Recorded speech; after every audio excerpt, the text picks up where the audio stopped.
প্রথমে আলুগুলোকে ভালো করে কড়াইতে ভেজে নিচ্ছি নুন হলুদ মাখিয়ে। এবার মশলাগুলোকে ভালো করে পেস্ট করার জন্য এখানে মিক্সিতে দিয়ে দিলাম। কিছুক্ষণ পর পেস্টটা রেডি হয়ে যাবে। আজকে বানাবো হান্ডি চিকেন, ওটা খুবই সুন্দর খেতে হয়। এই পেস্টটা এখানে তৈরি হয়ে গেছে।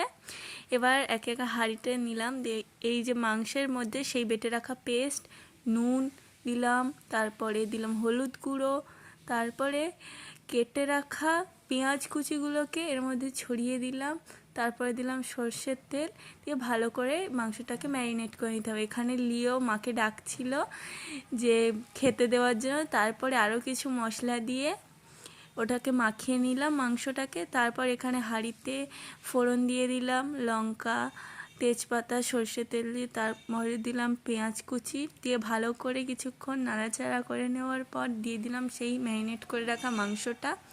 মাংসটা কিন্তু খুবই সুন্দর হয়েছিল, তোমরাও বাড়িতে বানিয়ে খেতে পারো। এবার কিছুক্ষণ নাড়াচাড়ার পর হাঁড়িটা একটু লো ফ্লেমে দিয়ে ঢাকা দিয়ে রেখে দেওয়ার পর ঢাকনাটা খুলে কিছুক্ষণ পর ভেজে রাখা আলুগুলোকে দিয়ে দিলাম। এবারে কিছুক্ষণ এখানে সিরিজ দেখছিলাম অবসর সময়ে, তারপরে এসে আবার মা রান্না করতে এরকম শুরু করে দিল। তারপরে পাঁপড় ভাজা, তো চিকেন এবার রেডি হয়ে গেছে। এবার সবাই মিলে খাওয়া হচ্ছে এখানে।